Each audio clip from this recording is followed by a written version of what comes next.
Some crimes don't survive alone. They need money, they need power, and above all, they need silence. In 2019, the name Jeffrey Epstein returned to the world's center stage.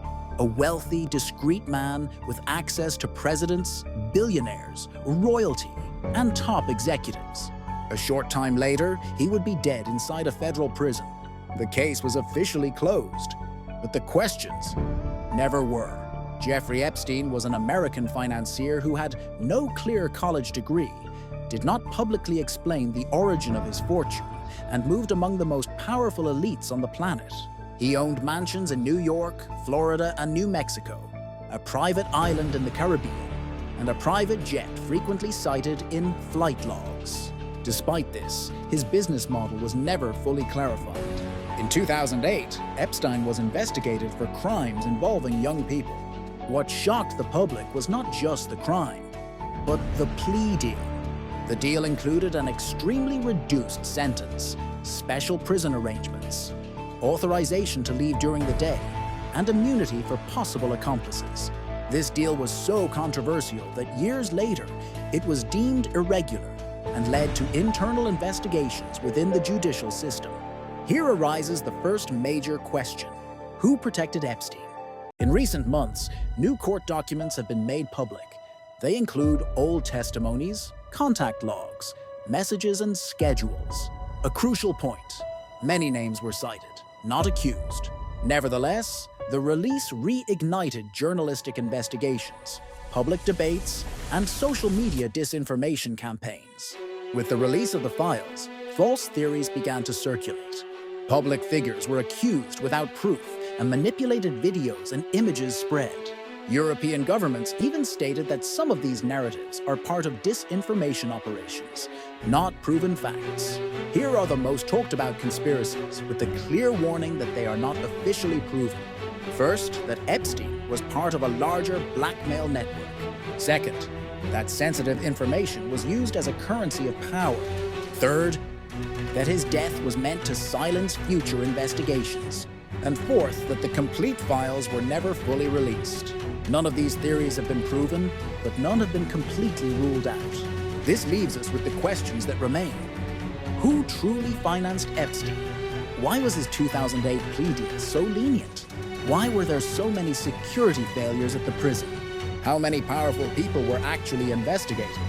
And how many files still remain sealed? The Epstein case is not just about Jeffrey Epstein.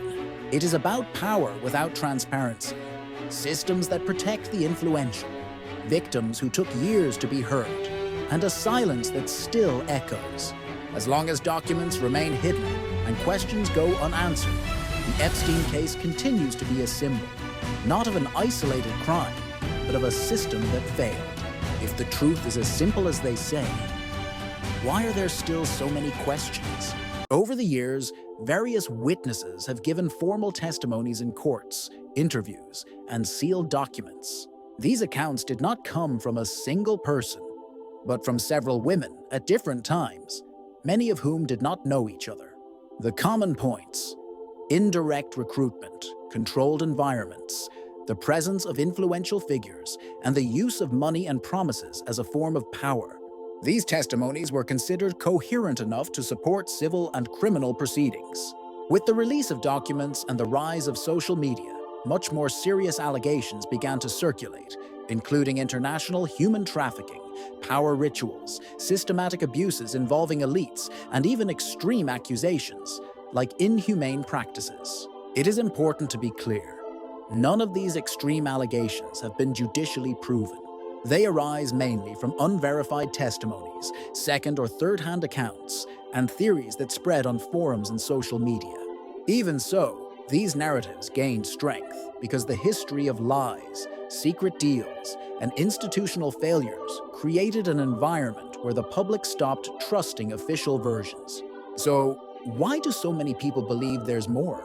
Because the Epstein case brings together rare factors in a single scandal: a criminal with access to the global elite, a fortune with no clear origin, an inexplicably lenient plea deal, serious security failures in prison, and documents kept under seal for decades.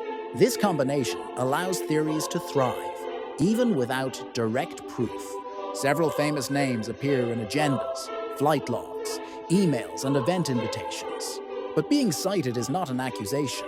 Among the names publicly mentioned in documents or lawsuits are high-ranking politicians, billionaire entrepreneurs, renowned academics, members of royalty, and international celebrities. In some specific cases, there were civil lawsuits and financial settlements without admission of guilt. Legally, this only means there was a social or institutional relationship, not proof of a crime. Some public figures faced concrete consequences: loss of positions, withdrawal from public life, permanent damage to their reputations, and civil lawsuits with financial settlements. This shows that not everyone escaped unscathed, but also that the system acted unevenly. What is most shocking about the Epstein case is not just the criminal, it's the system around him. Prosecutors who made deals, institutions that failed, authorities who ignored warnings and interrupted investigations. This pattern reinforces the idea that power and money distort justice. Behind the theories, documents, and headlines, there are real victims. People who were not heard for years, were discredited, and watched their abusers roam free. Many of them state that the worst part wasn't what happened, but the silence afterward. To this day, some files remain sealed, names have been redacted, and parts of testimonies are not public. This keeps the case open in the court of public opinion. The Epstein case exists in a dangerous zone, where proven facts coexist with extreme theories, where real documents fuel unreal suspicions, and where a lack of transparency generates increasingly dark narratives.